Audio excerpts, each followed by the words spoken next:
So, good morning class, and my name is Lady Alea Salarza, and for today, we were going to discuss about the Forensic 2, which is Chapter 1. Chapter 1 tayo, History of Fingerprinting. Okay? History of Fingerprinting. In history of fingerprinting, meron tayong tinatawag na ancient history,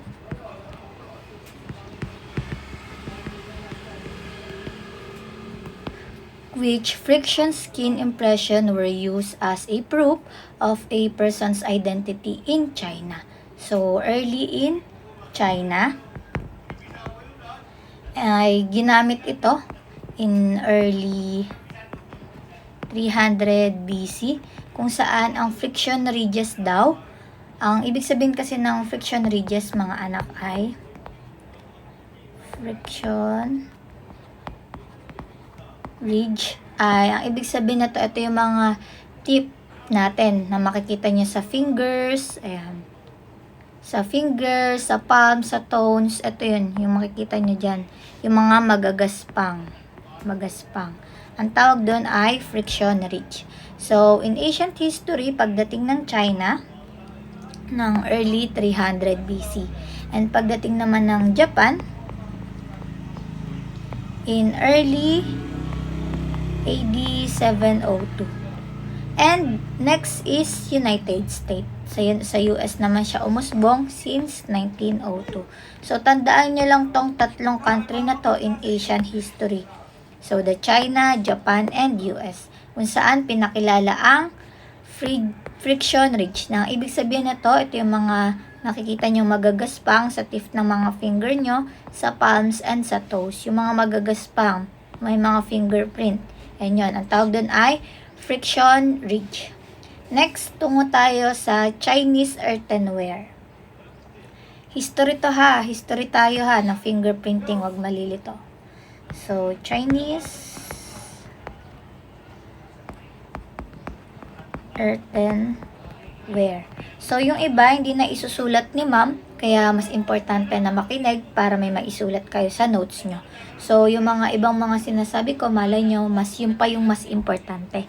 Okay? So, in Chinese earthenware, so, sinusulat ko lang dito yung mga keywords, pero yung mga mas deep meaning is i-discuss na lang ni ma'am. So, earthenware, ibig sabihin nan, it is containing yung mga fingerprint impression natin. So, estimated niyan ay 6,000 years old. So, ganun katagal, 6,000 years old, and natagpuan siya sa archaeological site in Northwest China. So, natagpuan siya specifically sa ang Chinese nga, di ba? So, specific na lugar na natagpuan ay sa Northwest China. So, this is the oldest found to date. So, unknown if there were deposited accidentally or with specific intent. So, tandaan nyo lang sa Chinese earthenware, 6,000 years old and specifically natagpuan sa Northwest China. So, pasensya na sa mga noise na naririnig nyo. So, tatahimik din naman yan. Medyo maingay lang talaga yung surroundings dito. So, tungo tayo sa kaduktong lang din ito ng Chinese earthenware na kung saan in 221 BC to 1637, ito ay year to ha, mga year, kung saan ang Chinese paper ay tinawag na the volume of crime scene. So, meron tayo ditong Chinese paper na ang kung tawagan ay the volume of crime scene. So, crime scene investigation. So, saan siya? So, from the Qin Dynasty, yan, naririnig niyo siguro to sa mga nanonood ng K-drama, ayan. From Qin Dynasty ng 221 BC to 200 BC. Noong 1637.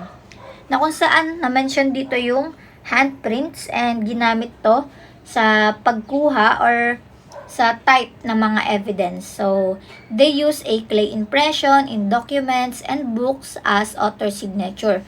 So, after the invention of paper by the Chinese in 105, it was standard to use handprints or fingerprints on document.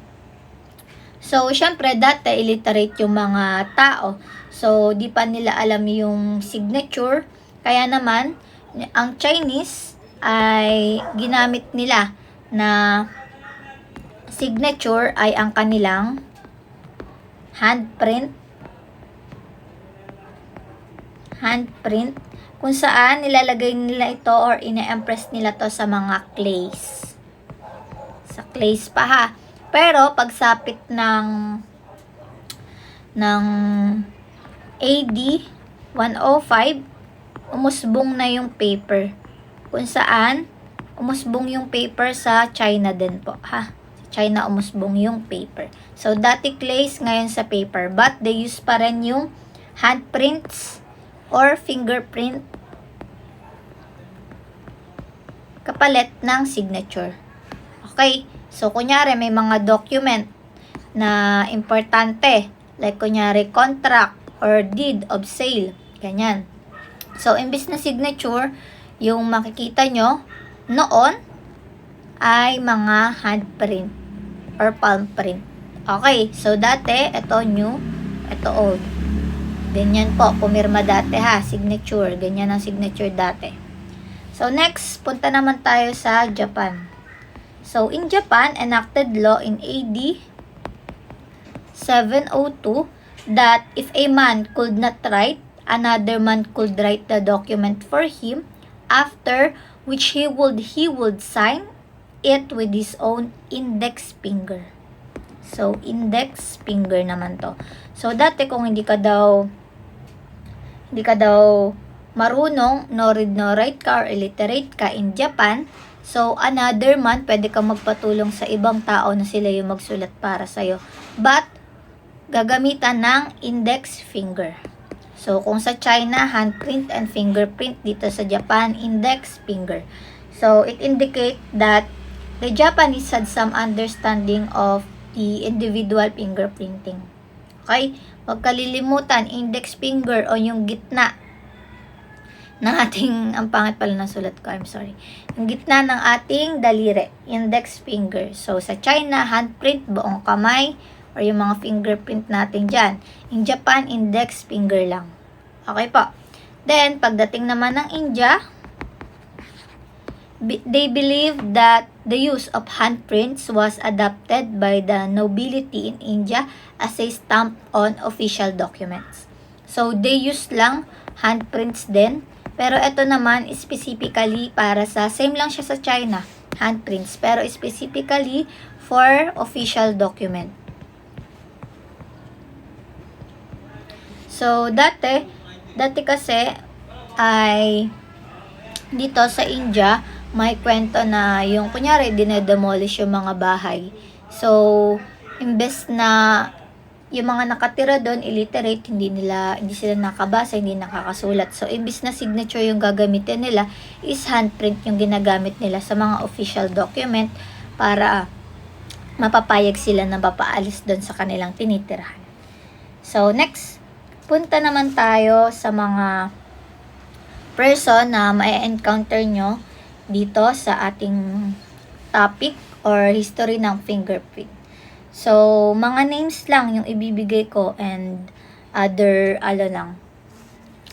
description about those person and yung na-develop nila or na-propose nila na mga gamit or even the studies na ginamit nila that time na connected sa fingerprint. So, in 17th and 18th century, meron tayong si Nehemiah Grew. So, sulat nyo na lang kung ano yung inambag ni Nehemiah Grew Susulat ko lang yung mga names dito. So, Nehemiah Grew was described in friction ridge skin in detail. So, He marked the beginning in the Western Hemisphere of friction-ridge skin and observed yung mga characterization. So, siya yung first person kung saan in-study niya and dinescribe niya yung ridges. Okay?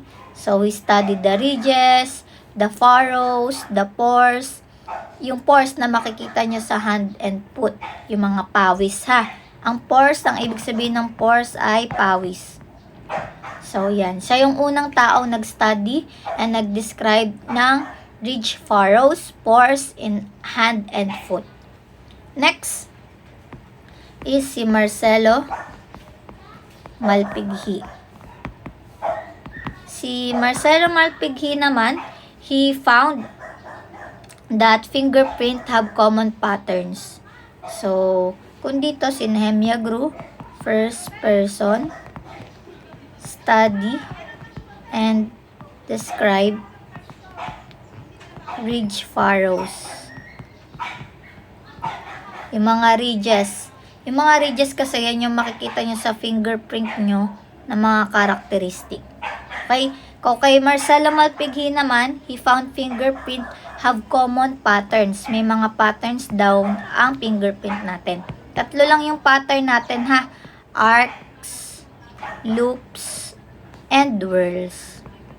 So, we will discuss this pattern later on sa mga next na chapter natin. So, huwag kalilimutan ha, kay Nehemia Grew and Marcelo Malpighi. Next naman, ay they are both, silang dalawa. Ayan, saan ba natin isisiksik?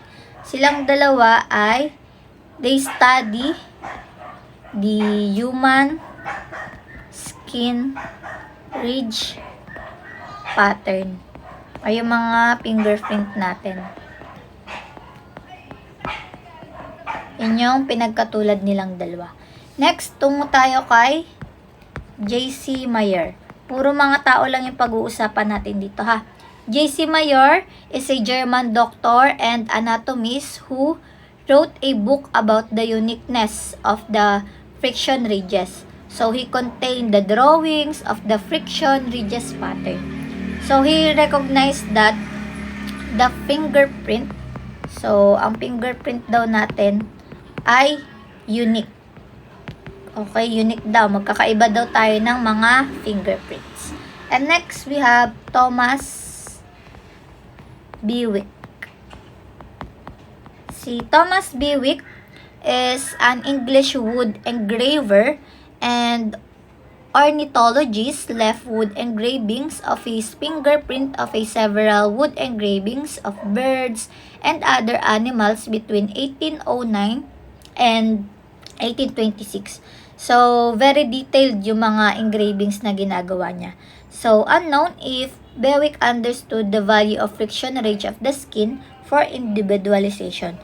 So, ginamit niya yung fingerprint as a unique mark or signature sa mga ginagawa niyang mga books. So, he used fingerprint.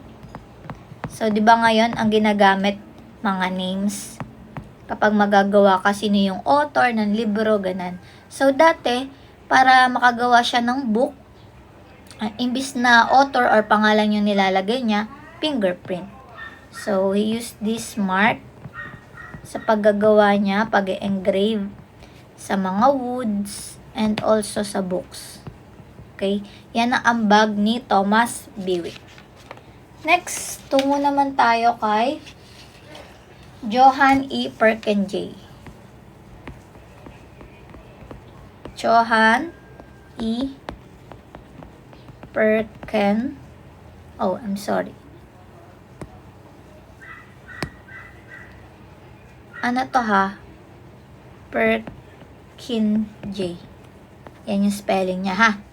So, si Johann E. Perkin-J is a German university professor who wrote a thesis in which he classified fingerprint patterns into 9 categories.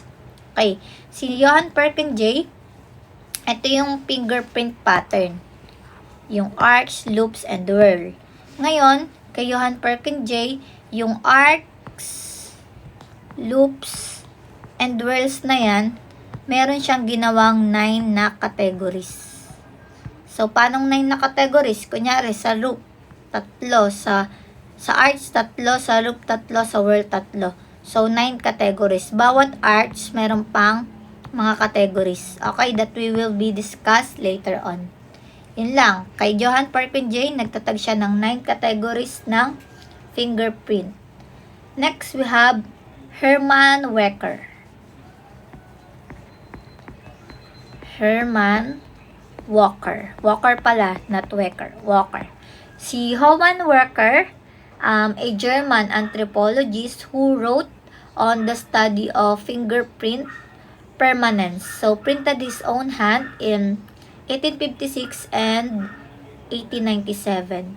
So, dito naman is nalaman niya and in-study niya ang about sa fingerprint permanency. Permanence.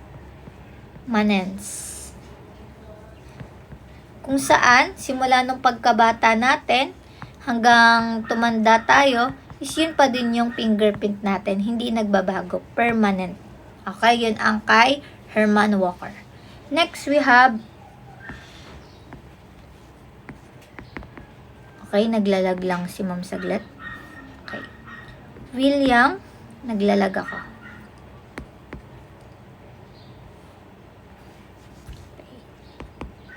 Wait lang mga anak ha. Naglalag ang device ni Ma'am. Yan. Si William James Herschel. Parang Hershey, Herschel. Tama ba yung spelling ko? Ay, may H to. Herschel. So, Sir William James Herschel is generally recognized as the first person to study the persistency of friction ridges. So, after 1877, after being appointed na maging magistrate in Calcutta, yung Calcutta ay area yun ng India ha. So, we started recording friction ridges as a means of individualization. So, friction ridges means sa kanya naman individualization. Siyempre may kanya-kanya tayong friction ridges or yung mga patterns na meron tayo sa daliri natin. So we have individualization, friction ridges. Yan ang tinatag ni William Herschel. Next, he also used the fingerprint this time. So, naging magistrate nga siya and he was able to order fingerprinting of prisoner. So, yung mga deed registration, yan yung mga pension payment. And he also wrote a letter known as the Hogley Letter. So, to British officials to encourage the use of fingerprint para ma-expand pa yung other geographic areas. So, he continued to study yung mga friction ridges throughout his life and publish na mga paper on their permanency. Next, we have Thomas Taylor. Thomas Taylor. So, si Thomas Taylor, he is a microscopic for the U.S. Department of Agriculture and concerning prints and their application concerning crime solution when bloody prints were found on the crime scene. So, kay Thomas Taylor is nalaman niya lang na syempre, kunyari sa crime scene may mga blood, napahawak ka sa blood, then nadampi mo yung paghawak mo sa blood na dampi mo naman yun sa other surface. Like kunyari sa pader. So, nalaman niya na pwede pala na magamit yung fingerprint sa crime scene with the use of the blood in the finger. So yun yung study ni Thomas Taylor. Next, we have Alphonse Bertillon. Kay Alphonse Bertillon naman mga anak, he is a clerk for the police in Paris, France. So he started devising a system of body measurement to be used for criminal identification. He is known for the anthropometry.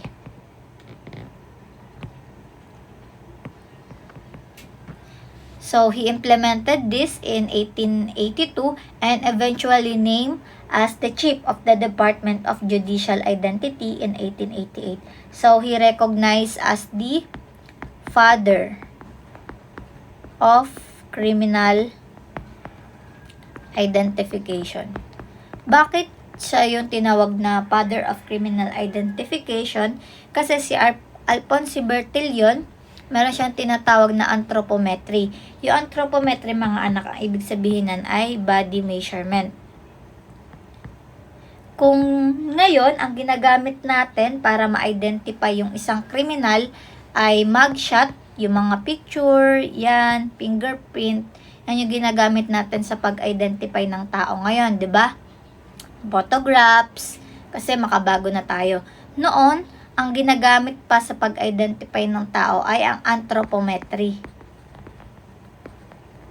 o yung body measurement, kung saan sinusukat dito yung katawan, lahat, ultimo tenga, sukat ng pagitan ng mata, ng ulo, ng skulls, ng haba ng kamay, ng haba ng paa, ng haba ng binte, lahat sinusukat. And yun yung batayan para ma-identify ang isang kriminal. Noon yun ha. Pero naputol yon dahil sa case ni William and Will West. Hindi sila magkamag-anak pero same sila ng apelyido. Hindi sila magkaano-ano, hindi sila magkamag-anak, hindi rin sila kambal. So, nung pumasok ang isa sa kanila, so na-measure sila, 'di ba? Na-measure yung mga katawan nila, yung haba, ganyan-ganyan. So, ngayon, nung naka-detain na to, nagulat sila nang ang sunod naman na pumasok, I don't know kung sino nauna sa dalawa ha, ang sunod na pumasok, same sila ng body measurement. Kaya naman, nagkaroon ng conclusion na pwede palang madaya yung pag-identify ng kriminal, pwede palang madaya yung identification kasi nagkaroon ng kaso na parehas yung tao. Although hindi sila magkapatid, hindi sila magkaano-ano, pero parehas sila ng body measurement. That's why umusbong na magkaroon ng other identification para matukoy yung isang criminal, which is yun nga yung ngayon, yung mga mugshot, fingerprint, ganun. So, dahil kay William and Will West, natanggal yung anthropometry. Kasi napatunayan dito na hindi pala lahat ng tao, may tao pala talagang magkatulad ng sizes and ng body measurement. Okay po. Next, tungo tayo kay Dr. Arthur Coleman. Dr.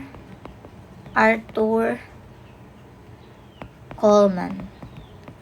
Si Dr. Arthur Coleman is a Germany published a research article that the friction ridges were formed during the 4th month of fetal life. So, he also was the first to identify the presence and location of the volar pads on the hands and feet. So, si Dr. Coleman, dahil nga doktor siya, nalaman niya na yung friction ridges natin or yung fingerprint pattern natin is na-form siya during the 4th month of fetal life. So, nung nasa womb tayo ng nanay natin, ng 4th month of our fetal life, umuusbong na yung friction ridges natin. Kaya tignan nyo, yung mga baby, meron na silang ridges pero hindi pa ganun ka-develop. Okay? Umusbong yun ng 4th month ng fetal life nila, but hindi pa ganun ka-develop kasi baby pa. Pero meron ng friction ridges. Kita na yung friction ridges ng baby or ng bata. Okay? Next, we have René Forgot. Yan yung pronunciation ha. René Forgot. The French medical legal scientist, si French Forgot, he published a thesis in which he proposed using powders and chemicals to develop latent prints at crime scene in order to individualize the person who had touched an object. So, dito medyo makabago na, no? So, gumagamit na tayo ng mga chemicals or ng mga powder na kung saan, like for example, sa crime scene, ha? Crime scene lang yan. So, for example, nahawakan yung glass na ginamit bago mamatay yung tao. Sa lason, kunyari, hinawakan ng tao, ibinigay dun sa isang taong gusto niyang lasunin. So, naiwan yung fingerprint niya. Ngayon, paano natin makikita yung fingerprint niya? Gumagamit ng chemical or ng mga powder, nilalagay dyan. Then, tsaka gagamitan niya ng brush para matira. Ang matira lang ay yung kinapitan. So, makikita na yung fingerprint doon. Ha? Yun yung kay Rene Forgat. They use the chemical powder in the crime scene para makita yung fingerprint ng tao. Okay? Next, we have Sir Francis Galton. Francis Galton is a prominent scientist, authorized the first book on fingerprint. So, he established the uniqueness and permanency of friction-ridged skin and also identified and defined the minutiae within a print. So, while Galton was doing the research that would advance the science of fingerprints or fingerprints were being used in practical application. So, kay Francis Galton, in-identify niya or dinefine niya yung minutiae. Pag sinabing minutiae, maliliit to ha. Maliliit. Minutiae within fingerprint. So, yung, kunyari, ito yung daliri natin. So, di ba may patterns dyan. So, yung minutiae, yun yung tawag sa mga maliliit na pattern. Ayan. Para ma-identify mo yung kung anong klaseng pattern, anong symbols and type ng fingerprint yun. Okay, may mga minutiae dyan. Didiscuss natin yung mga minutiae na yan, yung mga maliliit na yan, kung anong tawag dyan. Kasi even yung dot, yung haba na ganito, haba na maliit, yan yung mga minutiae. May mga tawag tayo dyan sa fingerprint natin. So, yun yung kay Francis Galton. Next, tungo tayo kay Henry Folds. So, madami-dami pa to, no? Henry Folds.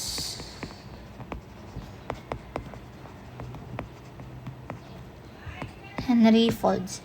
Henry Folds, a British medical missionary, opened a hospital in Japan and found pottery on a beach which contained friction ridge impression, which led him to study the friction ridge detail on people and monkeys. So, communicated this finding to Charles Darwin. So, he published an article about the friction ridges and proposed it to use at a crime scene. So, si Henry Ford kasi, while nasa beach siya, napansin niya yung fingerprint ay naiiwan sa pottery. Yung fingerprint niya parang naiwan niya sa pottery. So, and nag-start na siya doon na pag-aralan and i-study yung mga friction ridge ng tao at ng monkey. Kaya yun yung kanya. So, inugnay niya to kay Charles Darwin. Yung study kasi ni Charles Darwin ay yung evolution natin ng tao. Na from monkey to, ayan, hanggang naging tao tayo. Yun yung kay Charles Darwin ha, yung evolution of a man. So, inugnay niya na ano bang pinagkaiba ng fingerprint ng tao and ng monkey. Kasi yung monkey also meron din silang fingerprint. So, na-curious lang siya kasi nakita niya yung fingerprint habang nasa beach siya sa isang pottery. And naisip niya na, parang parehas ng fingerprint ng monkey. So, he studied the fingerprint of both people and monkey. Next, we have Juan Vicetic. Yun ha, Juan Vicetic. So, si Juan Vicetic is a statistician for the Central Police Department sa LA, Plata, Argentina. And he was promoted to the head of anthropometry identification. So, dati anthropometry pa, no? So, he started the experimenting with fingerprint after reading a copy of Galton books. So, he also implemented his own classification system for the Bureau in 1892 for the individualism ng mga criminal prisoners rather. So, kay Juan Vicetic, nag-start na yung paggamit ng fingerprint identification record sa mga prisoner. Fingerprint, ginamit na to sa mga prisoner. Sa kanya na nag-start yun. Ha? So, next we have Sir Richard Henry. So, si Richard Henry. Kay Richard Henry, he is inspector of police in Bengali in India, and he began to collaborate with Sir Francis Galton on a method of classification of fingerprint, and the Henry system was developed. So, after outside review, the Henry fingerprint classification system was found to be superior to anthropometry and was sanctioned as the means of identification of prisoner. So, eto kay kay Richard Henry, ginamit na yung method or yung Henry system. May tinatawag dito na Henry system. Kung saan, ito yung naging method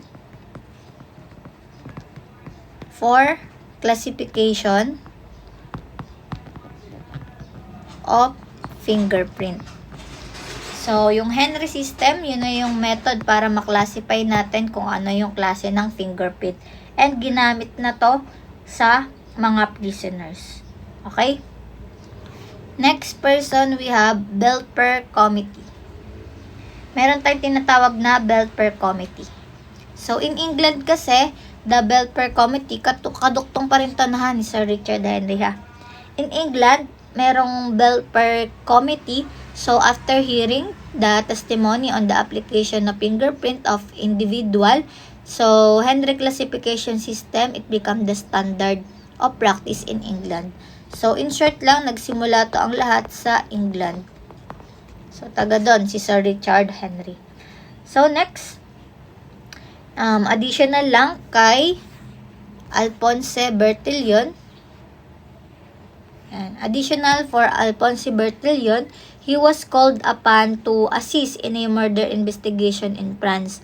So, located and photographed the bloody fingers on a broken glass at the scene and determined the prints were not those of the victim and started a search of his anthropometric cards, which by that time had fingerprints added to them. So, ayun nga yung mga ibang cases na pwedeng matukoy. Sa cases na to, sa broken glass na may naiwang fingerprint doon na determine kung sino talaga yung victim and suspect.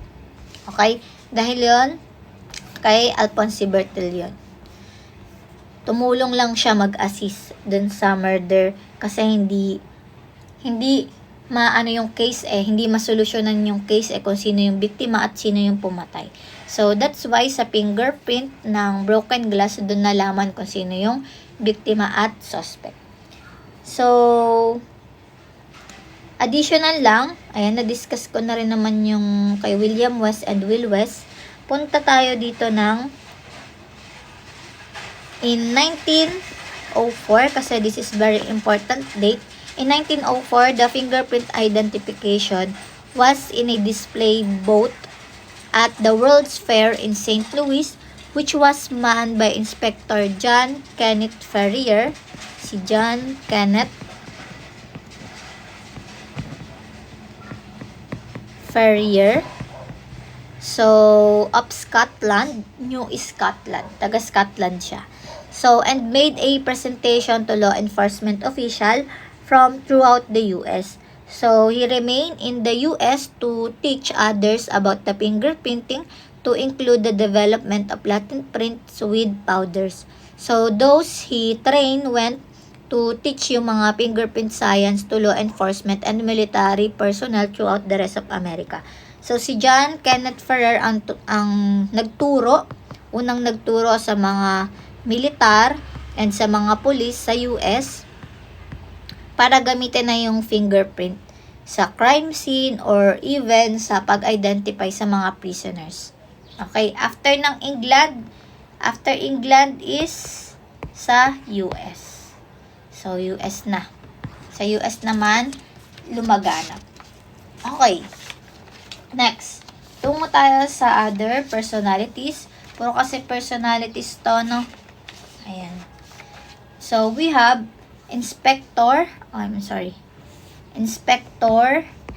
Charles Collins. Si Charles Collins. Okay. Si Charles Collins from the Scotland. So, he testified about the identification of a suspect fingerprint on a cash box in a murder case. So, during which he explained the classification system and the individualization of the fingerprint, and gumamit din siya ng chart para ma-point out yung matching ng ridges and yung detail. So that in his years of experience, he had never found two people having the same fingerprints. So there's no... Okay, ayaw na siya matouch. Sabi dito ni no two people having same fingerprint. So, wala daw, dalawang tao sa mundo ang magkaparehas ang fingerprint. That's why ginamit na talaga yung fingerprint in England sa pagkuha ng evidence. Okay? Next, magkakaroon tayo ng activity na case digest about People versus Jennings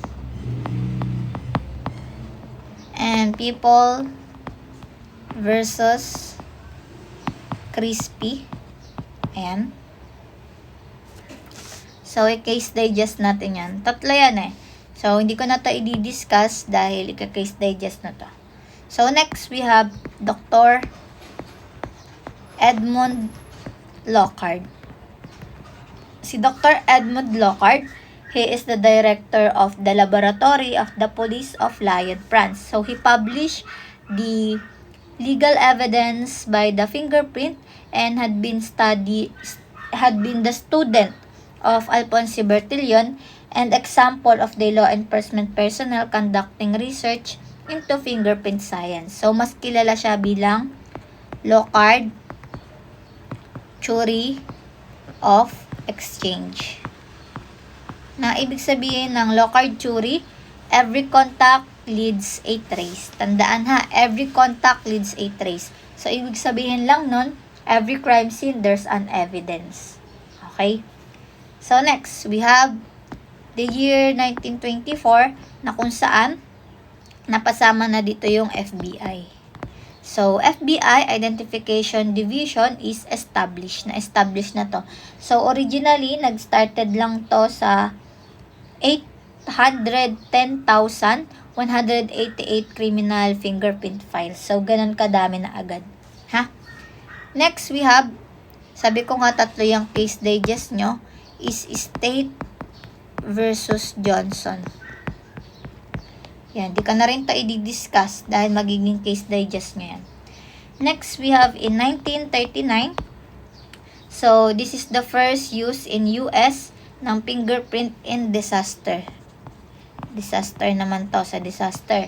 Because the USS Squalus, a submarine, nagsunk sila or lumubog sila ng 240 feet to the bottom of the ocean. So, ngayon, yung mga US Navy na identify nila yung lahat ng mga bodies, nakuha nila yung mga body na nalunod. So, na-identify nila kung kaninong katawan yun sa pamamagitan ng fingerprint identification. Okay? So, kahit nasa water na-identify pa din yung mga nalunod throughout the fingerprint. Kasi siguro naman, yung mga, siguro that time, nung nalunod sila, and nasagip sila is hindi pa ganong katagal. Kaya buo pa yung fingerprint nila. Okay, next. In 1940, the FBI participated for the first time in disaster identification. Na kung saan, kung dito yung nagsunk, dito naman airplane or airliner. So, dito nag-crash yung airline ng La Vista, Louisiana. So, the FBI agent and clerk on board or yung member ng FBI Fingerprint Identification Section nag-dispatch, and they also assist yung fingerprint in the identification of the victim. Okay? Kung saan umusbong na din dito yung FBI Disaster Response Unit. So next, in 1953, Dasaril Kumar Katarjee, Calcutta, India, he published the fingerprint, finger, palm, and sole prints. So si Salil Kumar, Salil Kumar Chatterjee in Calcutta, nag-publish siya ng book ng finger, palm, and sole and prints. So, second to the last ay in 1960s. In 1960s, the FBI criminal fingerprint file grows to over 15 million individual. So, the 65 million in civilian file is due to the World War II and Korean War. So, the 30,000 cards hands researched daily. So, yung mga punch card, sinort sila and ginamit yon ng mga FBI. So, the FBI started meeting with the representative of the police from the UK, France, Japan para ma-discuss nila yung feasibility ng computerizing fingerprint files. So, dito umusbong na pwede siyang gamitin in computer. So, ngayon kasi 'di ba electronic na yung paggamit ng fingerprint kapag kukuha kayo like ng mga police clearance, ayan. Hindi na yung stamp, 'di ba? Naka-digital na. So, next we have the 1966 to 1990. So, the FBI puts out the RFP for the development of the fingerprinting readers. So, in 1975 and 1976, the electronic process built by Rockwell International were delivered. So, it took 3 years para ma-convert yung 15 million fingerprint cards sa computer, and the state and local agencies, they are started automating their files. So, in 1983, in San Francisco PD experiment, and in 1999, over the 500 office site worldwide. So, puro na to paggamit ng fingerprint sa iba't ibang bansa dahil gumagamit na ng mga technology. So, ayan. So, today, dahil since mahaba yung time natin, nagkaroon lang tayo ng discussion. And for your recitation, mamayang hapon, is case digest ng 3, which is yung kay Jennings, kay Crispy, and kay Johnson. So, this recitation is magkakaroon kayo ng 3 groups. So, kayo na po bahala kung paano kayo mag-grouping sa basta equal yung number ng tao. Okay? So, in recitation, may 3 groups and i-case digest nyo yan kung ano yung mapili nyong cases. And after that, video to ha, video. So, i-edit out, pagsama-samahin kung may magsasalita sa inyo. Bawat group, pagsama-samahin yung video nyo and isang video lang ipapasa. Paano siya ipapasa? Ngayon, gagawa si class rep ng G Drive. Sa loob ng G Drive, dapat makikita ko doon ay Resi number 1. And sa Resi number 1, sa loob ng G Drive, meron doong 3 new folder for group 1 and group 2 and group 3. So, group 1, group 2, group 3. Ngayon sa video, sa first part ng video, lagyan nyo na ng name and group. Yung name is surname. sa video na to ha, sa first part ng video. Siyempre, kapag nag-edit kayo, dapat merong front. Yan yung front ha, may group name and surname. And, ipapasa nyo to sa akin ng hanggang sa oras nyo, which is 4 p.m. Hanggang 4 p.m. Nasa G Drive na to ha. Nasa G Drive na ng before 4 p.m. Hintayin ko siya. Case digest. So, per group 1, Jennings. Group 2, Crispy. And group 3 is Johnson. Ha? Okay. And next, dahil tapos na tayo sa discussion, recitation tayo ng case digest, which is ito. Diniscuss ko na kung paano yung pasahan. Next is, next week, magkakaroon tayo ng recitation. Okay? Recitation tayo next week. Umaga, reci, hapon, discussion for the chapter 2. Okay, class? So, yun lang. Panoorin tong video and magawa na ng groupings and pag-usapan kung paano yung magiging plan nyo sa case digest. So, dapat video to ha.